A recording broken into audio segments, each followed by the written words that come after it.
At the corner of Goodrich and Dixwell Avenue, one of those bullets actually went straight through the wall of Chasmo's Lounge, right into the bar area. And this little boy, he was 1 month old, barely home from the hospital at that age. Your heart just breaks for the family. My photographer, Tim Clune, you guys know him. He has been working here for like 30 years. Tim, you ever see anything like this at the train station? No. Never. Not down here. Nothing like this down here. Y'all, what was my drive to work today? It was crazy. We just learned the cause of death for both mother and daughter. If I remember, back when we were all getting our vaccines, I had a thought with all these masks. I thought maybe I could put them away. This is why people don't trust the media.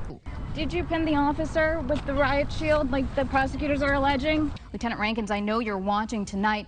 Thank you so much for feeling comfortable enough to share your story. We just couldn't wait to, start working with these individuals and show them the right way. Sounds like it was just a regular day. It always starts as a regular day. Always. But you never know how it's going to end.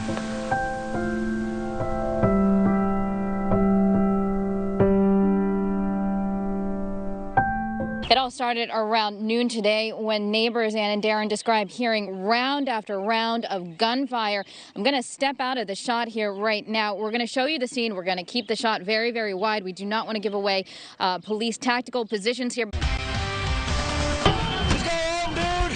A brutal assault on a Capitol cop, and prosecutors allege it was a Connecticut man at the front of the pack. News 8 caught up with 23-year-old Patrick McCoy as he saw the light of day for the first time since his arrest just weeks after the insurrection. Patrick, why were you at the Capitol? Silent, sedate, his personal effects in a plastic bag.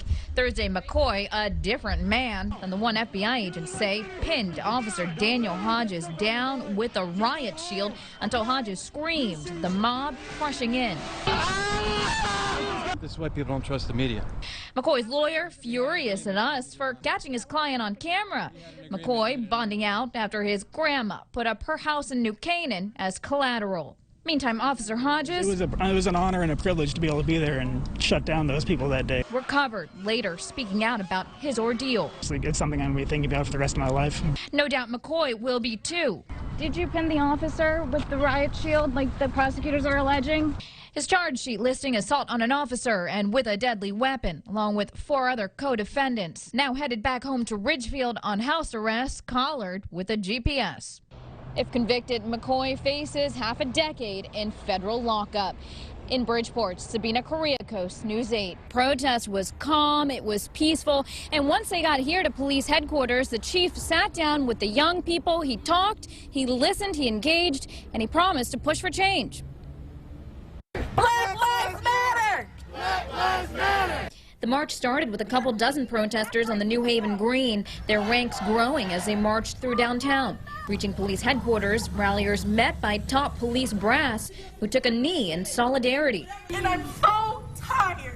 I'm tired of seeing our black men and women be killed for nothing. It hurts so bad. I want to listen, and I want you at the table with me when the cameras are gone.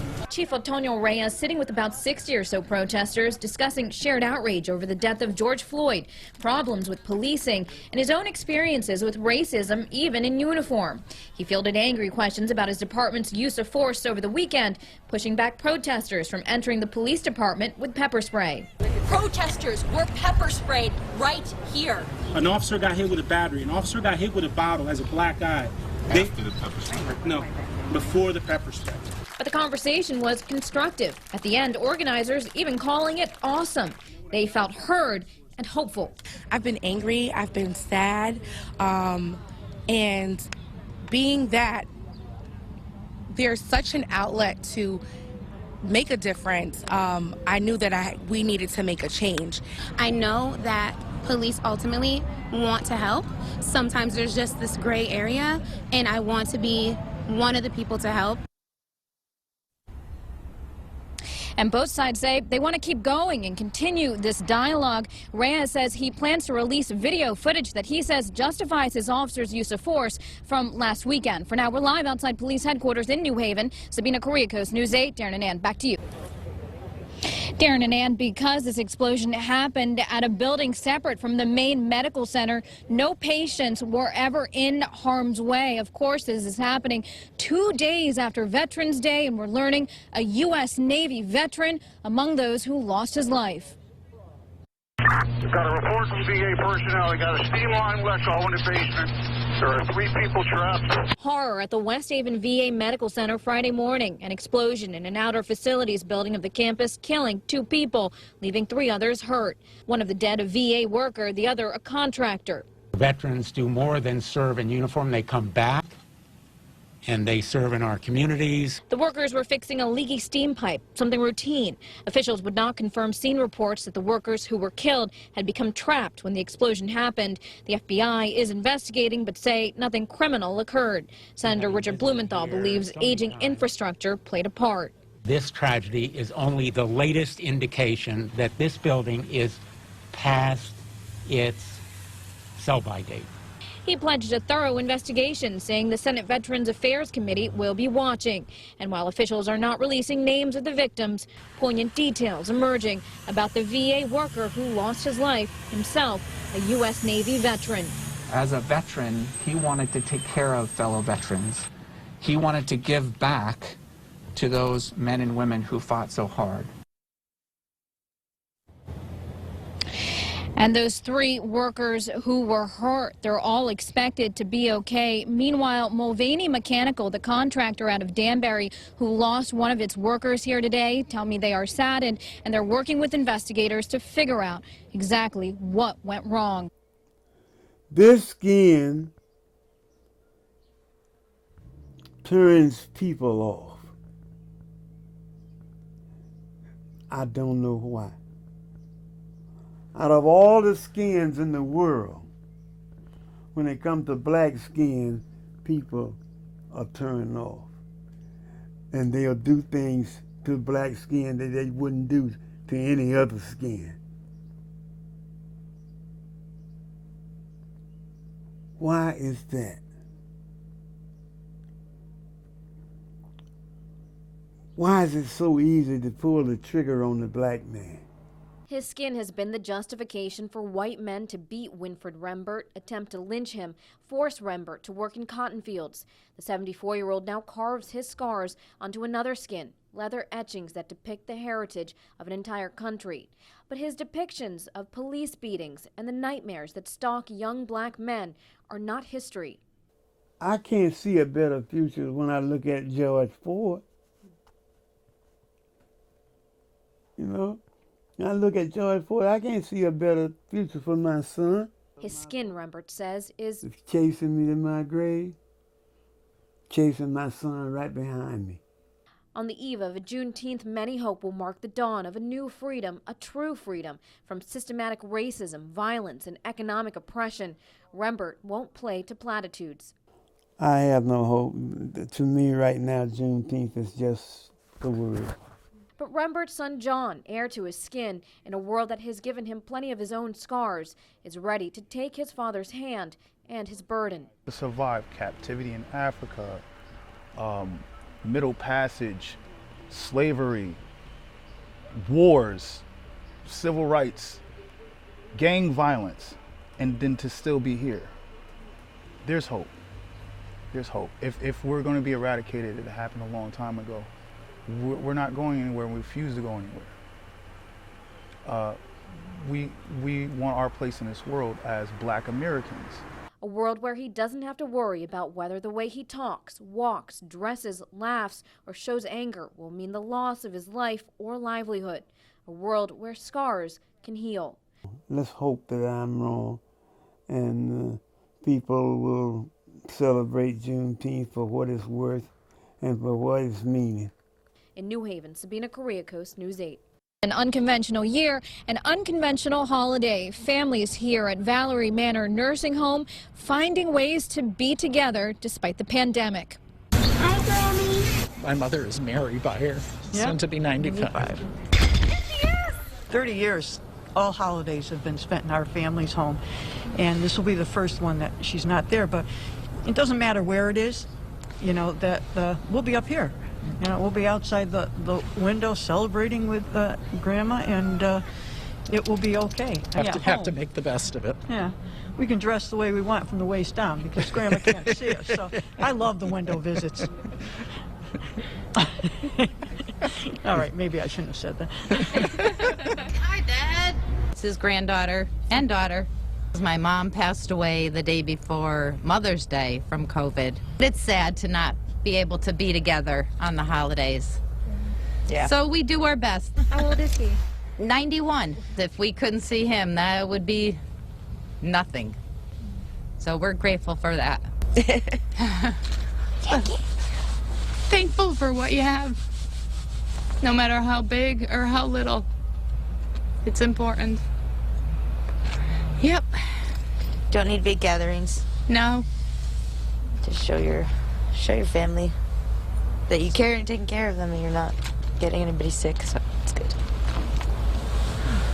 Thankful for the family. And, thankful that Mom is in a safe place and being well cared for. In Torrington, reporter Sabina Koreakos and photojournalist Tim Clune, News 8. Sorry. Hell, car. Tense moments as Officer Christian Carfora confronts 50-year-old Robert Banks of West Haven for shoplifting T-shirts from Walmart on Foxen Boulevard. It happened last week. After a foot chase, the officer pulls his department-issued taser. When Banks reaches in his pockets and around his body, Carfora pulls out his gun. What do you got?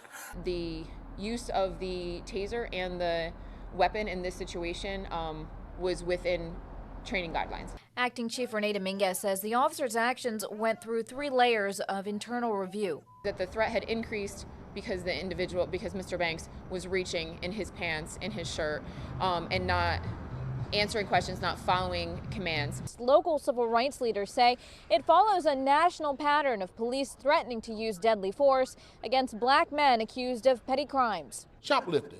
You mean you get killed over shoplifting? You get killed over a $20 counterfeit bill? This man at Walmart did not think he would be encountered by an officer so aggressively on that day. For merchandise worth less than $100. Mr. Banks had his hands in his pockets, had in multiple different pockets and such, so I can imagine officers are trained to identify the worst case scenarios. At the same time, it was clear that Mr. Banks was not in a good place. He was very anxious, and I feel a lot of compassion for Mr. Banks too. The mayor and police chief say they actively engage with city clergy on community policing and department training. But it's that training that civil rights leaders say needs to change. Both sides plan to meet in the coming weeks. In New Haven, Sabina Koreakos, News 8. Trying to put handcuffs on him. Right in front of the Walmart sign. A lot.